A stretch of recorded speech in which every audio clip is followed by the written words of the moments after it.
Bueno, buenas noches. Mil gracias por aceptar la invitación a conocer esto del resultado de esta encuesta. La historia de esta encuesta empieza desde que se habló que había una ley de punto final y una mesa para poder trabajar estos temas de las deudas entre los principales actores del sistema. En ese momento se hizo una solicitud al ministerio pensando en que el recurso humano es uno de los principales actores del sistema y que ha habido muchos problemas desde la parte laboral para todos nuestros compañeros que trabajamos en la salud. Eso hizo que hubiera una primera, cita para poner este tema con el ministerio, y cuando ya teníamos la cita vimos que teníamos problemas en el sentido en que lo único que tenemos son chats todos, en que todo el mundo se queja, que nos echaron, que no nos pagaron, que llegó el gerente y cambió las reglas de juego. Y entonces en ese momento el Colegio Médico decidió hacer una encuesta laboral para todos los profesionales, porque tenemos que ser conscientes que el tema de la salud el problema no es un problema eminentemente médico, sino es de todos los trabajadores. Pero vamos a estar mirando ciertos tópicos que nos explican cierta problemática que no estábamos viendo claramente por qué pasaba, y ya en esto vamos a hacer realidad esto. Entonces quiero dejarlo con Samuel Barbosa, que ha sido la persona que nos ayudó a diseñar y a tabular todos estos datos que está sacando adelante esta encuesta, y las preguntas bienvenidas para que veamos cuál es la verdadera problemática. Entonces, para hablar un poco del contexto, y como lo decía el doctor Vaquero, unos asistentes que están aquí que han desarrollado documentos, el doctor Acosta, sabemos, digamos, y estos son datos y frases o documentación que ya existe actualmente, que desde la Ley 100 no se contó con estudios sobre los recursos de talento humano en salud para la implementación y el desarrollo, y está descrito en la política de talento humano del ministerio. El grupo, lo que es el talento humano en salud, contribuye a garantizar el goce del derecho fundamental a la salud que está consagrado en la ley estatutaria, que también se articula con un plan decenal de salud pública, que también se articula con la ruta de atención y la política de atención integral o país, y que esta a su vez tiene, digamos, una base sobre la ley de talento humano, que es la 1164. Entonces hay un componente jurídico que está desarrollando y soportando el desarrollo del talento humano en la articulación y en la ejecución del sistema de salud y el goce del derecho fundamental a la salud. Entonces, tenemos que los recursos humanos en salud son la base del sistema de salud. Y esto no es un concepto que lo podamos decir solamente nosotros, sino lo dicen organizaciones internacionales como la OMS, solo cito una, y que inclusive en el Plan Nacional de Desarrollo se habla sobre una brecha del capital humano que existe actualmente en la formación de talento humano en el país, que esas brechas se generan en cantidad, en calidad y en pertinencia de la formación. Entonces hay una problemática, esa problemática afecta a la ejecución y el goce del derecho como tal a la salud. Y se propone en este Plan Nacional de Desarrollo, en su punto número A, sobre la salud para todos y calidad con eficiencia y sostenible para todos, unos objetivos orientadores que el número 4 habla sobre formular una política de talento humano en salud bajo el concepto del trabajo decente y los lineamientos para ese cierre de brechas de talento humano. Entonces la información que estamos recopilando, si bien obedece a una respuesta y una propuesta que hizo el gobierno sobre el acuerdo de punto final, se articula también al Plan Nacional de Desarrollo que propone el gobierno actual. Y esto genera un acuerdo del reconocimiento en la formación y en la calidad. Si quiere, doctor, vamos. Y habla de unos objetivos específicos en este Plan Nacional de Desarrollo, que es promover una política pública del trabajo digno, decente, crear y desarrollar lineamientos en el cierre de las brechas en calidad, cantidad y pertinencia, y implementar estrategias de educación continua. Esto es con miras a que todos estemos manejando un mismo lenguaje de lo que se está proponiendo en política y cómo podemos debatir y construir a partir de eso. ¿Qué estrategias propone este plan? En talento humano, a través de reuniones o una mesa conjunta con el Ministerio de Trabajo, condiciones laborales, algo que no se ha estudiado y que, como el doctor Vaquero lo está diciendo, conocemos por chats, conocemos en el voz a voz, pero no tenemos datos duros estadísticos o por lo menos una percepción concreta sobre lo que está pasando. Desarrollar un análisis de la perspectiva laboral del sector salud. A esto está apuntando la encuesta, a generar una base a la vez que una perspectiva sobre cuáles serían los principales focos a atacar en la problemática laboral, reglamentar la ley de residentes, que ya sabemos su desarrollo, reglamento de un marco nacional de cualificaciones y concluirá con una política de desarrollo donde se incluyen las asociaciones de trabajadores, sean sociedades científicas, sean asociaciones, sean sindicatos, sean colegios profesionales, en esos estamos todos aquí representados. Siguiente, doctor. Entonces, con este contexto, la pertinencia de una encuesta de situación laboral es más que suficiente y por esto desarrollamos una encuesta estructurada, si quiere doctor, con la ficha técnica, donde queremos evaluar la situación laboral de todos los profesionales a este punto de corte. Eso es un corte transversal. ¿Cómo está la situación a hoy? Se lanzó la encuesta el 29 de enero, sí, se hizo corte el 12 de febrero, pero la fecha del reporte final que estamos tomando es el 26 de febrero. Quisimos evaluar en esta fecha cómo íbamos. ¿Cuál es el marco muestral? Organizaciones principalmente de profesionales de la salud y todos los profesionales de la salud en Colombia a través de colegios, Asosalud, Federación, Sindicato, Profesionales, Federación Médica Colombiana, Asociación de Sociedades Científicas, exalumnos de algunas universidades, portales web para formación de médicos y otras organizaciones médicas que participaron y articularon en la conclusión y adquirir todo el conocimiento que vamos a presentar ahora, a través de un cuestionario estructurado que se hizo en una plataforma en internet, que aquí tiene el nombre, Question Pro, ¿sí? A la cual solo nosotros tenemos acceso y nadie puede manipular la información que está ahí. ¿Listo? Y que pueden desarrollar a nivel virtual. Es un cuestionario semiestructurado de 25 preguntas, donde tenemos datos demográficos, de perfil profesional, de nivel de formación y descriptivos laborales. Estamos haciendo un corte transversal de la situación actualmente. En la convocatoria a través de medios virtuales llegamos a 20.000 profesionales, casi 21.000, de los cuales participaron la encuesta 9.000 profesionales, menos del 50% de los que vieron la encuesta empezaron la encuesta. Pero de ese total, 8.250, bueno, 8.249 a punto de corte el día de ayer, 11:59, 11:55 de la noche, habían contestado la encuesta, con una tasa de respuesta del 88%. Entonces, en datos demográficos generales, tenemos que principalmente los encuestados son mujeres, ¿sí? En un 61%, eso muestra también la distribución del talento humano como tal, entendiendo todas las profesiones, y un 40% hombres. Sí, doctor, ¿podemos seguir? Y si hacemos un poco de análisis de la población donde se ubica, esta es una gráfica que hace énfasis, de acuerdo al tamaño, sobre la incidencia de las personas donde están ubicadas, y ellos escribieron, yo vivo en Medellín, yo vivo en Bogotá, ¿sí? Depende cómo escriban, pues sale mayor volumen o mayor tamaño. Vemos que es principalmente las grandes ciudades o capitales, Cali, Bogotá, Medellín, Bucaramanga, Barranquilla, Cartagena, Santa Marta, por ahí aparece, Pasto estaba más ahí chiquito. Siguiente.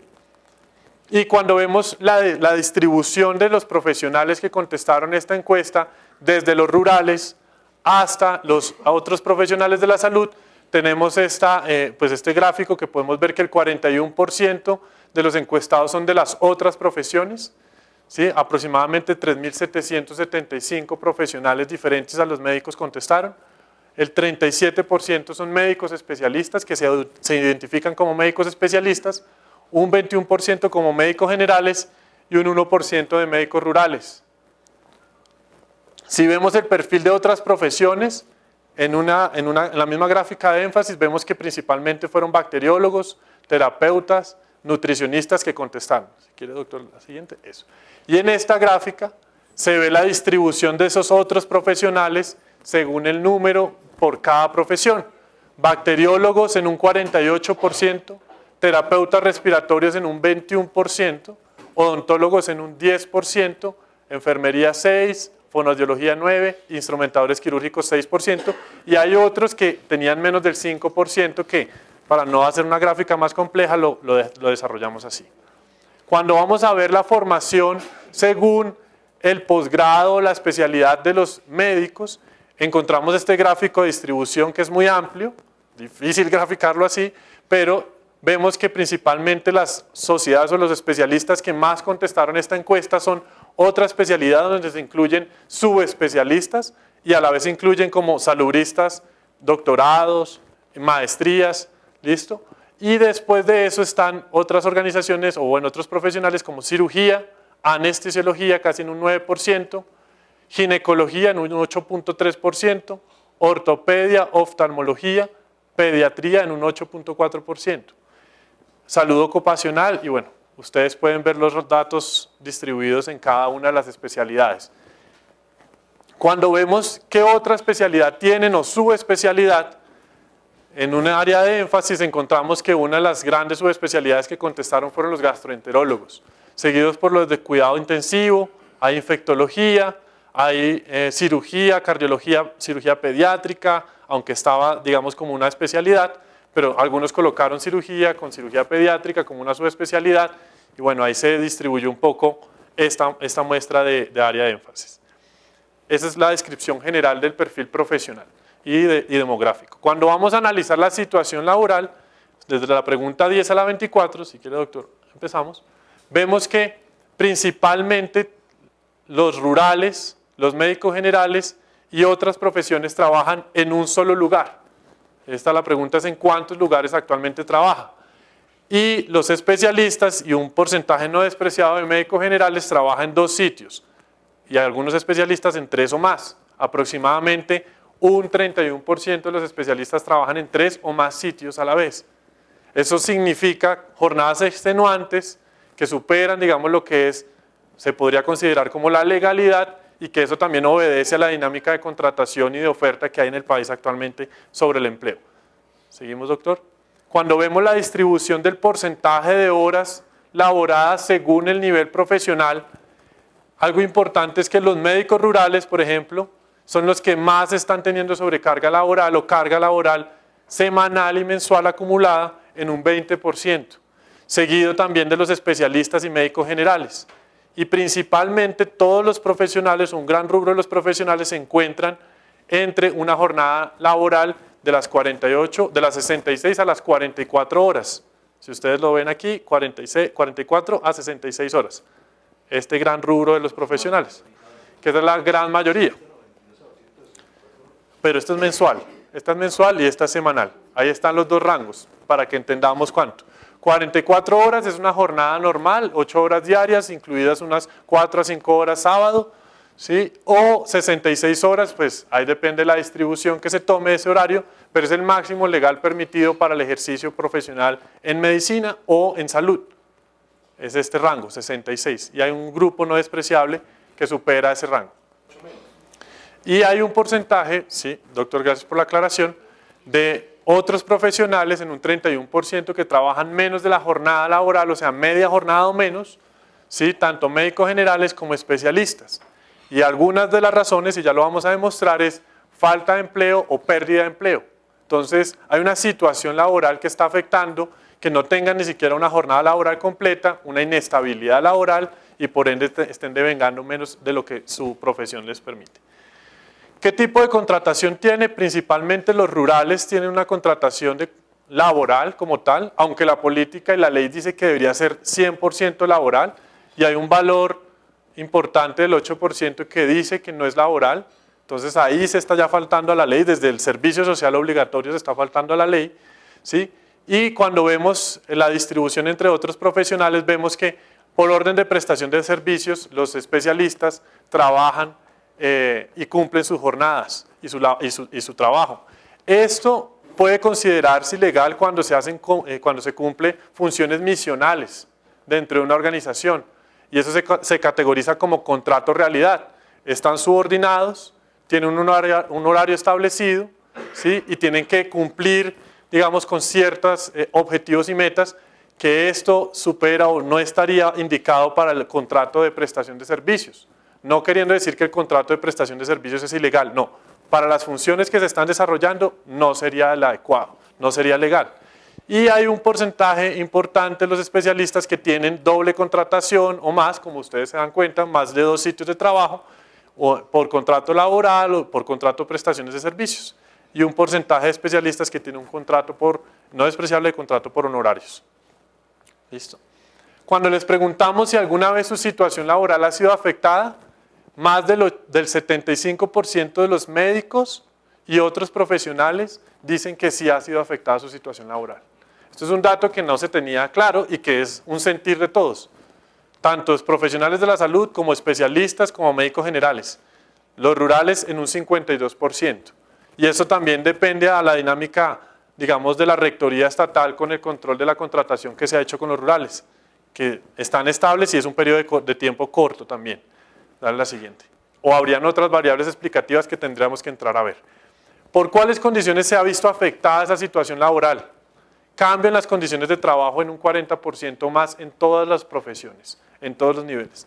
Yo entré a trabajar para cumplir mis funciones como médico especialista en hospitalización, pero también me toca ir a ayudar en urgencias, me toca también ir a apoyar a partos, me toca también ir a ver las interconsultas, entonces supera las condiciones laborales o el cambio en las condiciones laborales que inicialmente tenían. Pero hay un porcentaje importante en otras profesiones de pérdida de empleo. 31% aduce pérdida de empleo, eso significa que 1 de cada 3 profesional de la salud diferente a médico pierde el empleo y es una de las condiciones por las cuales se ve afectada su situación laboral. Y un porcentaje no despreciable que es constricción en el ejercicio laboral para los rurales y médicos en general y acoso laboral por encima del 10% en casi todas las niveles de formación a excepción de los especialistas. Entonces, aparte de que no me siento que he tenido problemáticas con mi trabajo, entre las principales es me cambian las condiciones, me constriñen el ejercicio y tengo pérdida de empleo, que es una situación laboral social muy compleja. Siguiente, doctor. Cuando preguntamos el promedio de remuneración o salario que devenga cada especialidad o cada profesión, encontramos que principalmente las otras profesiones están entre 1 a 3 salarios mínimos mensuales legales vigentes, que eso es menos a 2,5 millones después del pago de prestaciones sociales, ¿sí? Y que aproximadamente el 70% de los médicos generales está por debajo de los 5 salarios mínimos legales vigentes. Y otras profesiones en un 80%, no, casi 90% en total está dentro de ese rango. Menos del 10% está por encima de ese rango de las otras profesiones y vemos cómo los especialistas están agrupados entre 5 a más de 15 salarios mínimos legales vigentes, dependiendo de la especialidad. Pero llama la atención que hay un grupo del 15% de especialistas que devenga entre menos de 5 salarios mínimos legales vigentes. Y ya vamos a hacer un poco de énfasis en ese grupo porque es una formación, estamos hablando de profesionales con una formación de 7 años o más, de 7 años no, de 8 años o más en promedio, 9 años en adelante, para poder ejercer y tienen una devengación irrisoria, podríamos decirlo. Dale la siguiente, doctor. Cuando preguntamos el rango de edad de especialistas que trabajan, y esto es lo que nos bota la información que tenemos, entre 1 a 3 salarios mínimos encontramos, bueno, lamento un poco el color, encontramos que en un 29% están menores de 35 años, o sea, recién graduados, en un 35% están entre 30 a 50 años, 51 a 65 años o más de 65 años. Todos creeríamos que tal vez está en retiro. No, no está en retiro.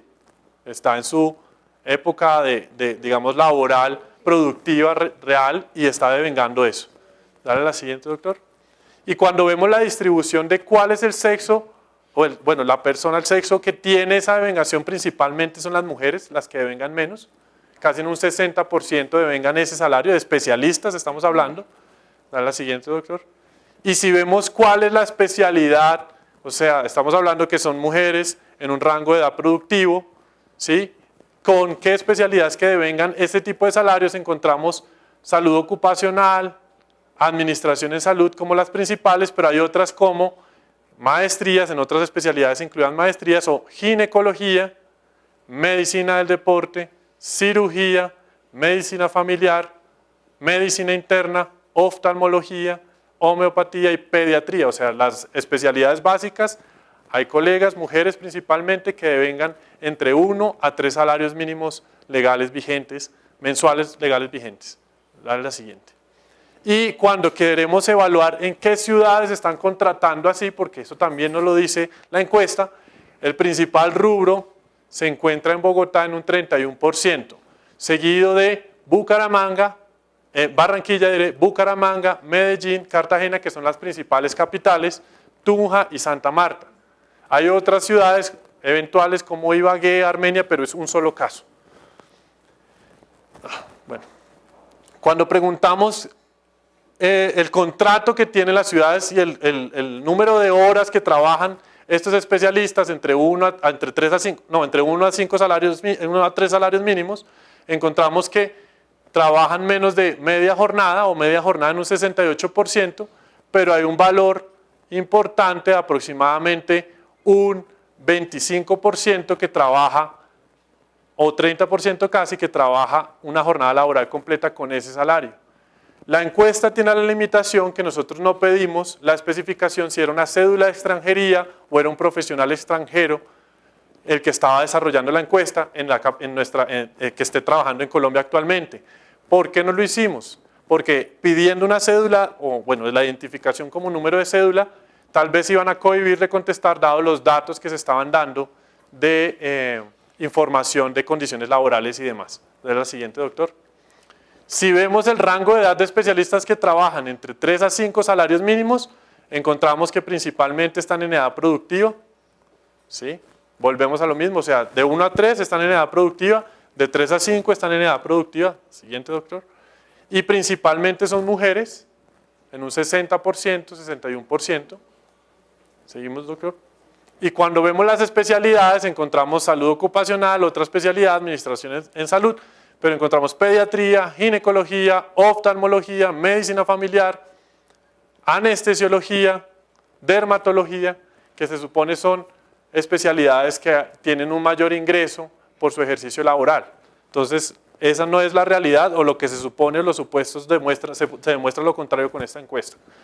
Vamos a lo siguiente. Y las ciudades que principalmente contratan entre 3 a 5 salarios mínimos a los especialistas, encontramos a Bogotá, seguido de Medellín, Cartagena, Cali y Bucaramanga. O sea, las grandes capitales nuevamente. Y curiosamente los especialistas se tienden a acumular en las grandes ciudades. Entonces eso también puede ser una situación de oferta, pero a la vez de un control del mercado por parte de las personas o de las empresas que contratan. Cuando vemos la distribución, aquí dice ciudades, es un error. El número de horas que trabajan, están trabajando en un 41% menos de media jornada, pero un porcentaje importante de más del 55% trabajan entre una jornada completa hasta más de una jornada completa. Entonces, están devengando entre 3 salarios mínimos y están trabajando como si fuera una jornada continua completa. Vemos la siguiente, doctor. Si les preguntamos a todos los profesionales si está conforme con los ingresos derivados de su profesión o ejercicio profesional, encontramos que por encima del 75% o casi el 80% no considera que está conforme con los ingresos derivados de su ejercicio profesional en todos los niveles de formación o todas las profesiones que se hayan encuestado. Y cuando preguntamos qué problemáticas ha tenido, si ha tenido problemáticas o no con el pago de ese ejercicio profesional, encontramos que los médicos generales en un 65%, los especialistas en un 71%, y tanto médicos rurales como otras profesiones, o el 50% más de todos los encuestados, dice que ha tenido siempre problemas con el pago de su salario. Y sabiendo que el gobierno gira el dinero de la UPC todas las semanas para el régimen contributivo y todos los meses para el régimen subsidiado. Entonces aquí es ambivalente, digamos, por qué esto está pasando. ¿Cuál es la principal causa que dicen los profesionales? El retraso en el pago. Para los rurales principalmente y en general para todas las profesiones. Pero hay otra variable importante para médicos generales, otras profesiones y especialistas, que es el no aumento de hora-valor. ¿Sí? Seguido de no pago de prestaciones sociales. Entonces, tras de que hay grupos que les están pagando muy bajo, también no les están reconociendo o están perdiendo el empleo, no les pagan las prestaciones o les retrasan el pago.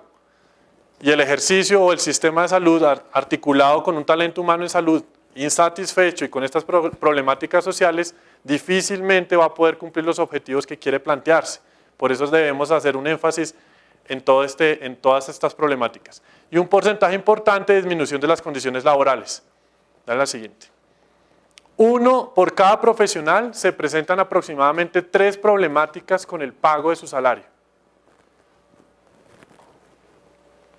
Cuando le preguntamos si actualmente les deben, principalmente a los especialistas se les están debiendo en este momento en un 61% y en general en un 40% de los médicos les están debiendo, en ese momento les están debiendo el pago por su ejercicio profesional. Eso estamos hablando, aproximadamente 1 de cada 5 médicos actualmente le deben por su ejercicio profesional. Y si hablamos de los especialistas, prácticamente 3 por cada 5 les están debiendo actualmente por el ejercicio profesional. Dale la siguiente, doctor. Y en otros profesionales, pues en un porcentaje un poco inferior. En un 27% en otros profesionales, 1 de cada 5.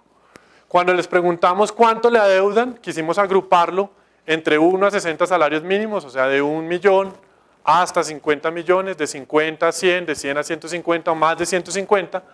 Encontramos que el gran grupo de los profesionales se encuentran en este rango hasta 50 millones, ¿sí? Aunque hay un dato específico que pueden decir el valor que les adeudan actualmente, pero pues tomamos estas medidas de tendencia central y encontramos también que a los especialistas también les están debiendo entre 50 a 100 millones de pesos y un grupo de más del 15% aproximadamente les deben más de 100 millones de pesos. Entonces es un porcentaje no despreciable de médicos especialistas que el sistema actualmente les debe. Cuando les preguntamos cuánto es la cartera o cuánto tiempo lleva esa cartera en espera, principalmente, inclusive los rurales, se encuentran entre 1 a 3 meses. Y cuando vemos, digamos, otros profesionales como los especialistas, están entre 3 a 6, 6 a 12, inclusive 3 años o más, de 3 años. Y los profesionales, otros profesionales, el 51% está entre 1 a 3 meses. Cuando el sistema hace los pagos, el gobierno hace los pagos, pero no se entiende por qué no llega ese dinero directamente a los profesionales, que son los que prestan el servicio. Al siguiente, doctor. Cuando preguntamos a los profesionales cuál es la entidad que principalmente le adeuda, hay esa falsa creencia que es el sector público. El sector público para los médicos rurales, que la mayoría de las plazas son del sector público, pero principalmente es el sector privado. Entonces ahí tenemos que trabajar, digamos, en ese control de inspección, vigilancia de esas instituciones que están adeudando actualmente a los profesionales por sus servicios prestados, tanto médicos generales, especialistas y otras profesiones.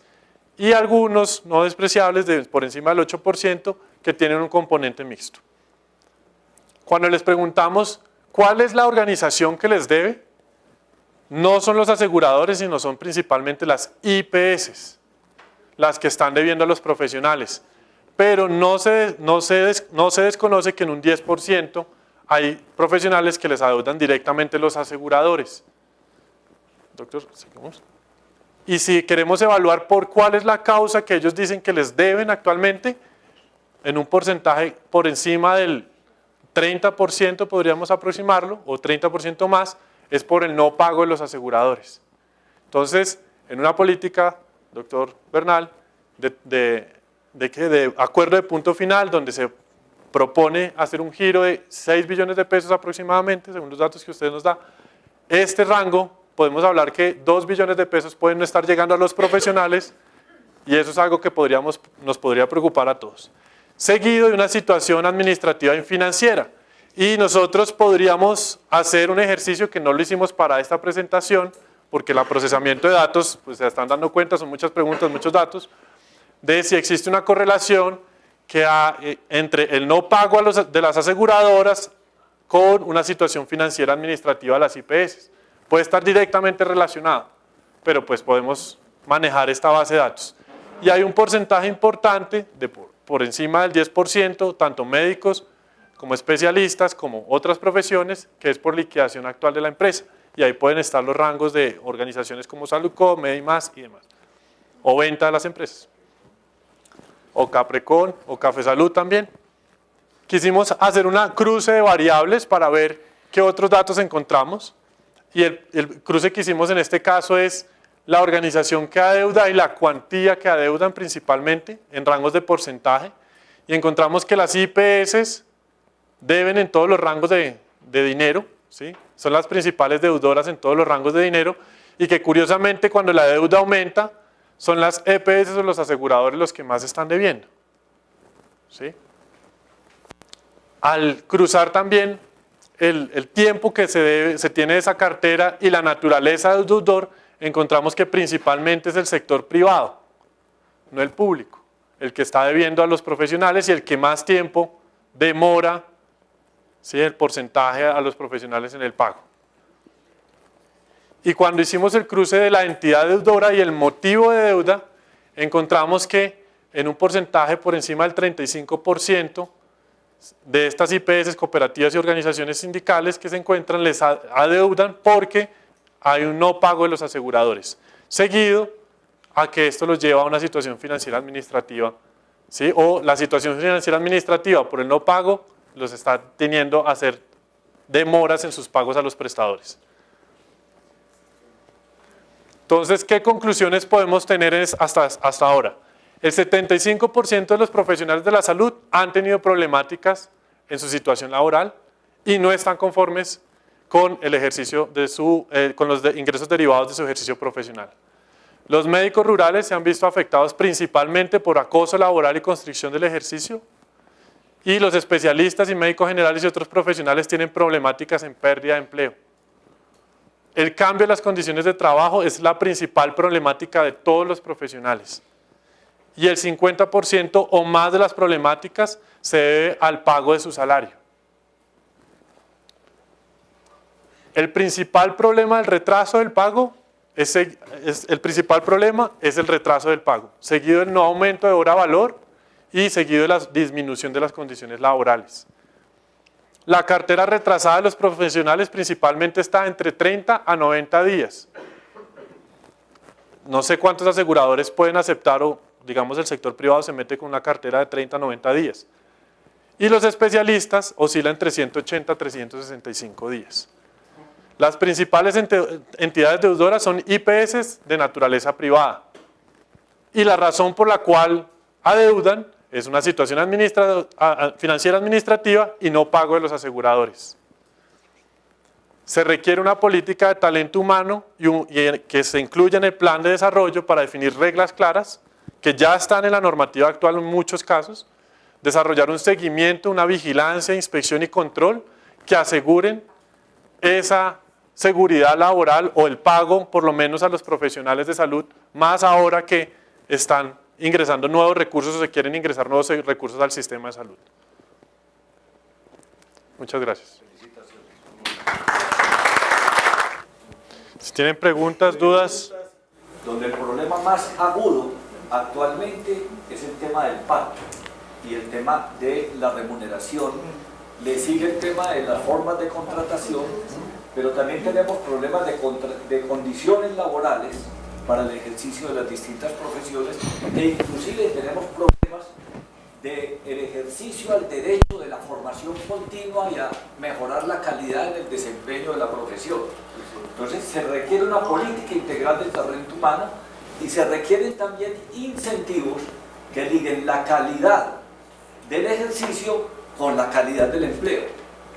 Podríamos pensar en una política como un escalafón, donde el profesional, a medida que se capacita, a medida que adquiere mejores competencias, a medida que se supera, pueda tener ingresos mayores. Ese tipo de estímulos económicos siempre dan resultados. Eso nos jalaría hacia arriba la educación continua y la formación, porque la educación continua no solo es un derecho del profesional, sino que es también un deber de los prestadores. Porque aquí, hoy en día tenemos una negativa a conceder el tiempo o no existen las condiciones para que se financie la educación continua y para que haya tiempo dedicado a la educación continua. En anestesia, por ejemplo, tenemos que casi el 50% de los anestesiólogos del país están trabajando 300 horas mensuales o más para mantener el nivel de ingresos que teníamos hace 20 años. Entonces, ahí no cabe un tema de educación continua porque la gente simplemente está desgastada trabajando como máquinas. Entonces hay que poner un incentivo a que trabajemos menos, pero tengamos mejores ingresos, trabajemos más satisfechos en mejores condiciones y podamos tener niveles de mayor calidad. Es que técnicamente en procesos estadísticos no es, o sea, si bien la muestra es representativa, los datos que colocan las personas y se selecciona solo nos permite dar un aproximativo. Entonces podríamos hablar del rango como tal, ¿sí? No podemos decir de un monto total, o sea, sumarlo o multiplicarlo por todos estadísticamente sería incorrecto en ese caso.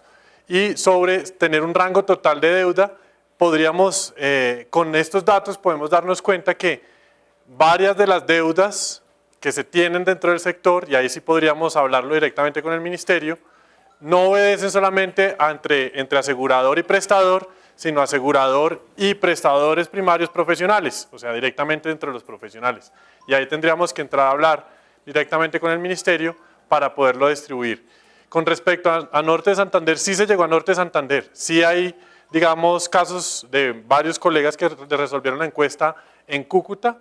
La cuestión es que no, el número de encuestados en esas ciudades no se reflejó en variables tan claras como los especialistas contratados entre 1 y 3 salarios o 3 a 5 salarios, pero se podría buscar solamente en Norte de Santander, todas las ciudades de Norte de Santander, y ahí encontraríamos una muestra, creería que un poco representativa, tendríamos que entrar a ver.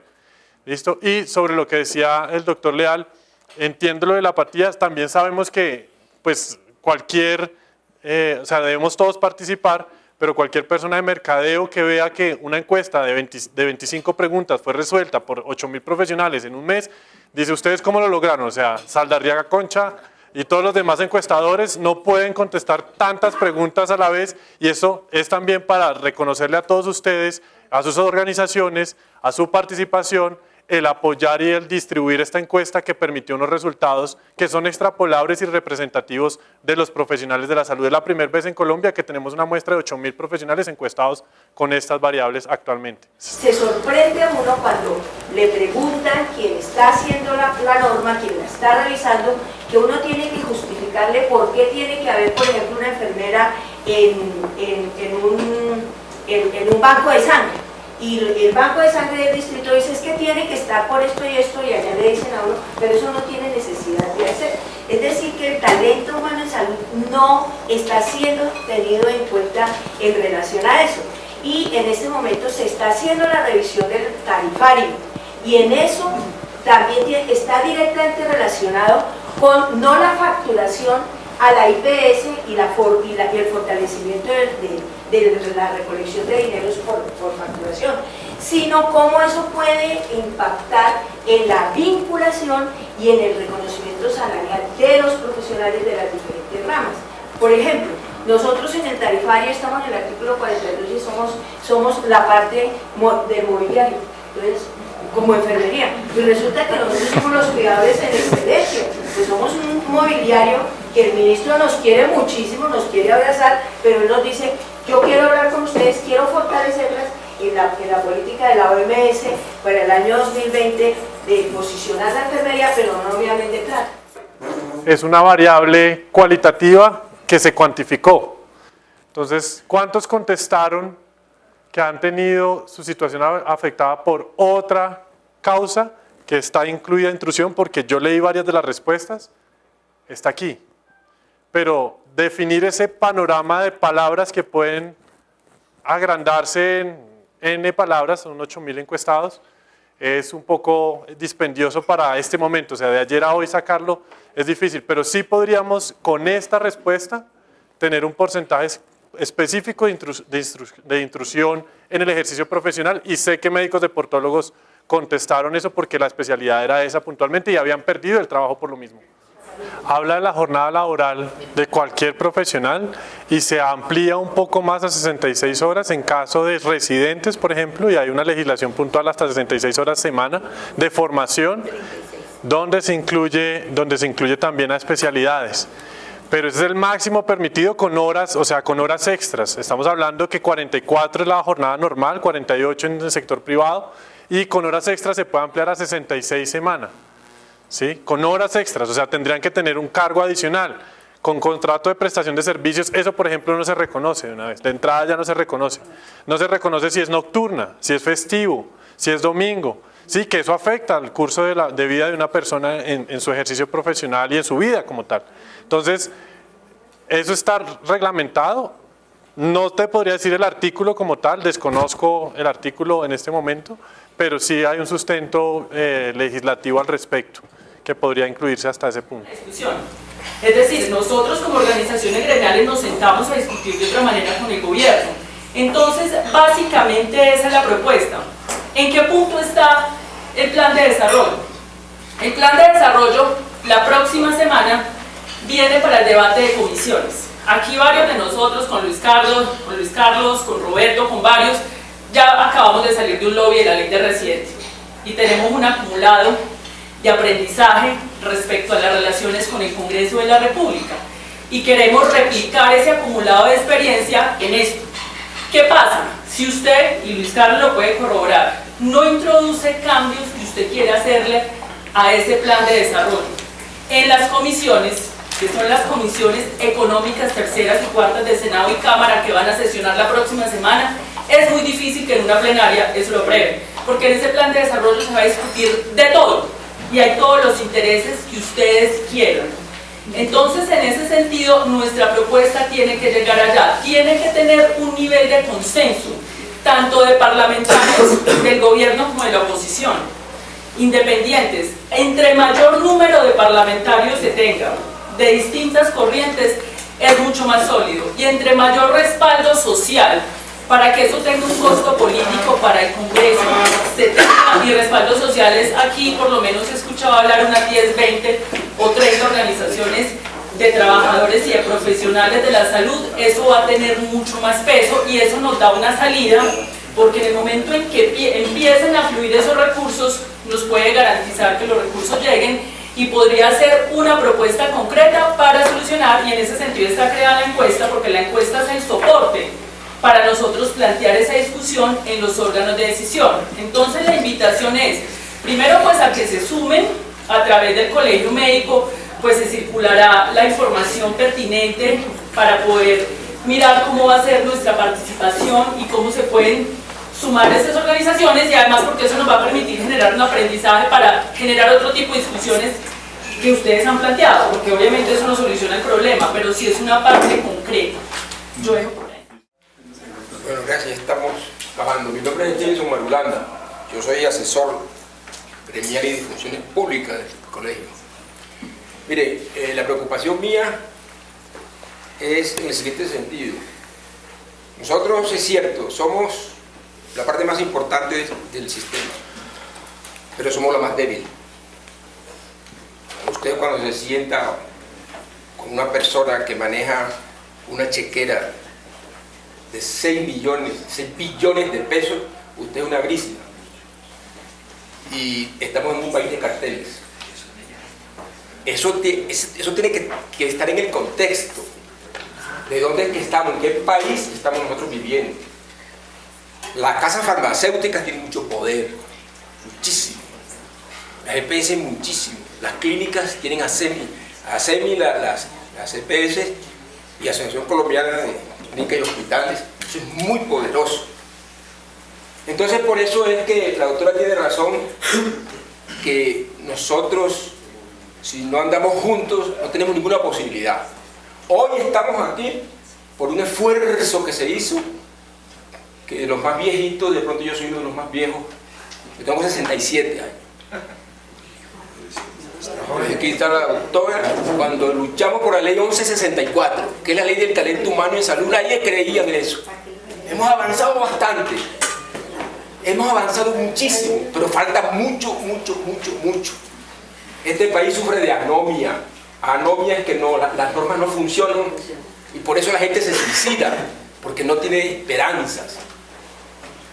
Y entonces hay una experiencia eterna que todo aquel que tiene poder llega hasta donde encuentra límites, si no hay quien lo ataje.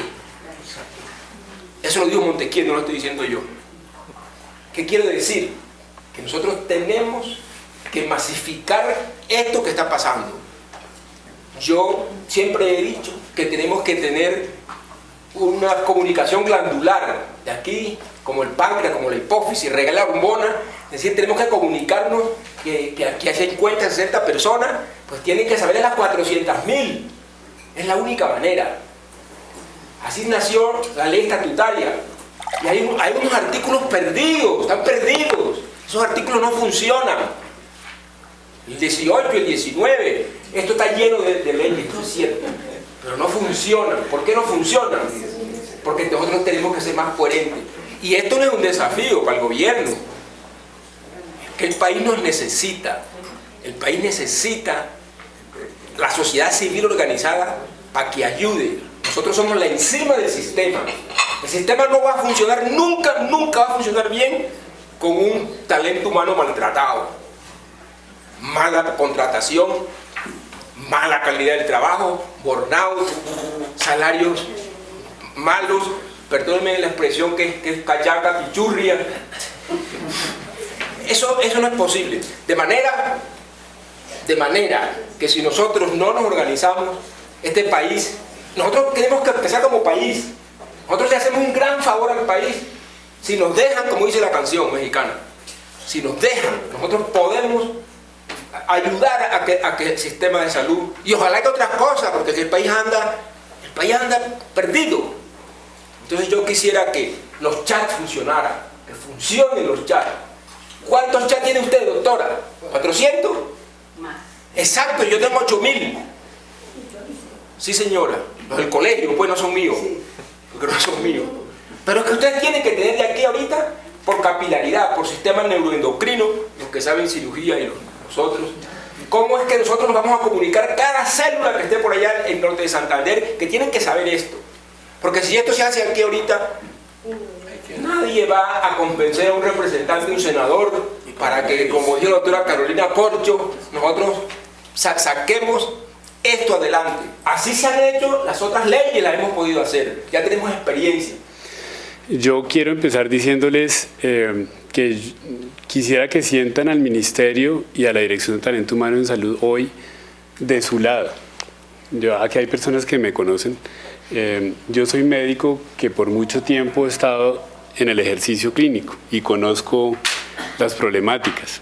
A mí me retrasaron pagos, tuve problemas con contratos, es decir, ahí me vi reflejado en estas diapositivas. Posiblemente si me hubiera llegado a mí la encuesta hubiera dicho y me hubiera sumado a esas estadísticas. Llego al ministerio en una coyuntura en la que tanto el ministro y los viceministros reconocen las problemáticas del sector, los han vivido también donde han estado, y con una genuina intención de servir y ayudar, y de reconocer que el ministerio sin los demás actores pues no puede hacer mucho. Digamos que la intención es regular, es tratar de orientar al sistema y tratar de hacer acuerdos y definir soluciones consensuadas que permitan dar respuesta a las necesidades que por tanto tiempo el sector ha tenido, reconociendo la complejidad de estas problemáticas y sin duda las problemáticas de las condiciones laborales de los profesionales de la salud y en general del talento humano en salud, pues vienen con un rezago desde hace mucho tiempo y que no parece fácil resolverlos a tan corto tiempo. Pero digamos que la voluntad está expresa y seguramente ustedes lo han visto en las declaraciones del ministro. Es posiblemente, y que yo lo recuerda, el único ministerio cercano que tenga en mi memoria que haya puesto el tema de talento humano en salud entre los 5 pilares de su agenda. Y yo creo que eso ya dice mucho del interés. Este es un ministerio altamente técnico. Me quiero referir a que haciendo un barrio 360 grados no se ven cuotas políticas, y eso se los digo a título personal, fue entre otras cosas las que me motivó a llegar al ministerio a aceptar este reto, de ser tan grande, de poder servirle a mis colegas en lo que pueda y partiendo por escucharlos y decir, pongámonos por favor la camiseta todos juntos porque pues hoy estoy acá y de pronto mañana el doctor Samuel, el doctor Vaquero está allá y tenemos que ayudarnos por un mismo fin. Entonces, quiero que sientan al ministerio abierto al diálogo, abierto a escuchar. He tomado nota muy detallada de los temas críticos que han mencionado, me los llevo para el ministerio para poder evaluarlos y seguramente esto no se va a agotar. Hay temas que están en discusión, que podemos abrir los espacios en el ministerio para que nos sentemos, como ya lo hemos hecho con el doctor Vaquero, le hemos expresado a él toda nuestra intención de trabajar los temas que aquejan, que él los recibe de ustedes y nos los lleva para que hagamos una agenda y empecemos a buscar soluciones conjuntas. De pronto me refiero a temas puntuales de lo que se ha dicho. Esa misma reflexión que alguno de ustedes lo dijo, nos la hicimos allí en el ministerio. Bueno, hablo de las pocas semanas que llevo en el ministerio, pero todo necesitará una ley. Nuestra respuesta fue no, la mayoría no. Entonces, de pronto, algunas cosas que uno quisiera ver en la ley del plan, en las bases del Plan Nacional de Desarrollo, porque son problemáticas a la vista, no están allí, pero eso no quiere decir que el ministerio no lo tenga en sus puntos principales de la agenda y que no esté con un plan para tratar de sacarlo por una vía que no sea ley.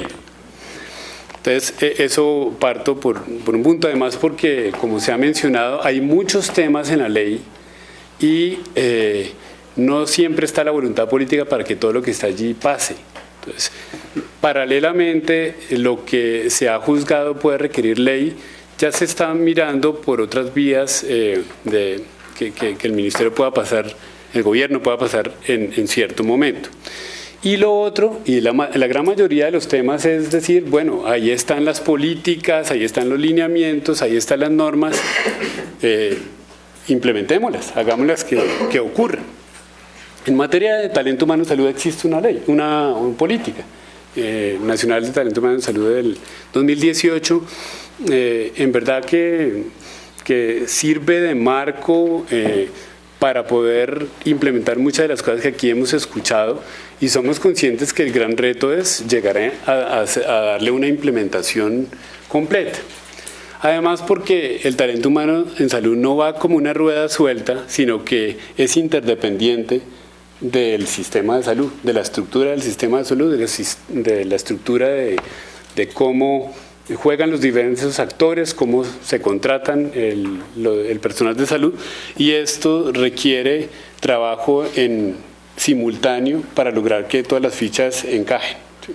Entonces, el acuerdo de punto final es una de las cosas, tal vez si yo pudiera rescatar de las dos cosas a las cuales el ministerio le quiso dar prioridad para la ley del plan, sin querer decir que lo otro no lo es precisamente porque identificó que el problema estructural que tiene el sistema es el tema de las deudas. Y en la medida en que se logre esa sanidad de las deudas, se espera que los últimos favorecidos de un sistema de salud, que son los pacientes, pero también nuestro talento humano en salud, que es el que lo atiende, pues puedan subsanarse de esta manera las deudas. Entonces, por esa vía uno espera que se puedan ir recomponiendo las cosas, pero no está de más que, como la doctora lo menciona, en las discusiones que va a haber en el Congreso, podamos todos aportar y mirar cómo aterrizamos un poco más el tema de asegurar tal vez que a los médicos se les reconozca. Digamos, esto es un trabajo conjunto de todos, no solo del gobierno nacional, pero este acuerdo de punto final busca sanear tal vez la raíz principal de los problemas del sistema. Lo otro tiene que ver con el hospital público. El hospital público hoy en día está en una condición bastante dramática. La mayoría de los hospitales están en situaciones de funcionamiento dramáticas y eso por eso también se hace visible en la ley del plan. Y hay un programa que el Ministerio ha venido impulsando que se llama iHospital, que es acción inmediata al hospital, en donde se ha venido tratando de priorizar aquellos hospitales donde a todo nivel hay problemáticas bastante significativas, entre esos las del talento humano en salud, y allí está en la agenda con esos hospitales el poder solucionar los temas de pago, de reconocimiento apropiado del personal que allí labora, porque pues sin esto, que es lo más básico, pues no van a poder recomponerlos. Entonces digamos que son muchas más cosas, ¿no? Hablamos de educación continua, y aquí voy retomando otros temas. Está dentro de las 3 prioridades que hemos llamado transformacionales de la Dirección de Talento Humano en Salud para este cuatrienio. Somos conscientes que necesitamos orientar y ojalá regular para que se forme, para que se convierta en una actividad sistemática y no tan voluntaria, dada las condiciones particulares del ejercicio del personal de salud, pues que estamos atendiendo vidas. Entonces, hay ya algunos esfuerzos para adelantar regulación en este sentido que involucra varios sectores, el sector de educación, desde luego, y impulsando una plataforma interna del Ministerio que nos permita desarrollar con diversos actores, y entre otras cosas, pues hemos hablado con sociedades científicas. Hoy estábamos hablando con el doctor Carballo en el Ministerio para decirles, ayúdenos a montar esto. No podemos solo, queremos, pero necesitamos que ustedes, los actores, las sociedades científicas, los colegios profesionales, las asociaciones de facultades de profesionales, nos ayuden y todos del mismo lado impulsemos este esfuerzo para que les llegue educación continua, sobre todo a aquellos en las zonas más dispersas donde por razones de heterogeneidad de nuestro país, pues inequidades terminan siendo tal vez los menos favorecidos en este sentido. Entonces, en eso estamos trabajando. Estamos trabajando para que esto se materialice, porque es que el MIAS, lo que hemos visto es que se han hecho pilotos en diferentes territorios con diferentes resultados y diferentes formas, pero ha faltado un direccionamiento para que podamos identificar la mejor forma metodológica de aplicarlo. En eso estamos trabajando y es nuestro interés. En términos de planeación del talento humano en salud, aquí les cuento que hay rezagos, ustedes lo conocen. Los sistemas de información han sido precarios, somos conscientes de la necesidad de fortalecerlos, porque en la medida en que tengamos mejor información vamos a poder tomar mejores decisiones. Esto ya es un gran avance. Hoy les digo que estamos en discusiones para poder tener una primera encuesta nacional de talento humano en salud, y seguramente en su momento les vamos a pedir su opinión para que nos la ayuden a construir, para llegar, como el doctor solicitaba, ojalá a esas regiones dentro donde no es tan fácil llegar, para preguntarle a los profesionales en qué condiciones están, qué necesidades de educación continua tienen, qué problemáticas laborales. Eso en la línea de poder tener mejor sustento. Ley de residentes, estamos trabajando en este esfuerzo. Nosotros no vemos la ley de residentes como algo que se aprobó y hay que hacer, no. Nosotros lo estamos viendo como una gran oportunidad para poder tener, ojalá, ese Sistema Nacional de Residencias Médicas que está allí esbozado en la ley, que responda claramente a estas necesidades de satisfacer una demanda de especialistas a la medida del territorio colombiano, a la medida de las zonas dispersas, pero que obviamente demanda una preparación del sistema para que pueda captar a esos especialistas. La reglamentación será un primer paso donde seguramente ustedes no van a ver todos los componentes que quisiéramos tener del Sistema Nacional de Residencias Médicas,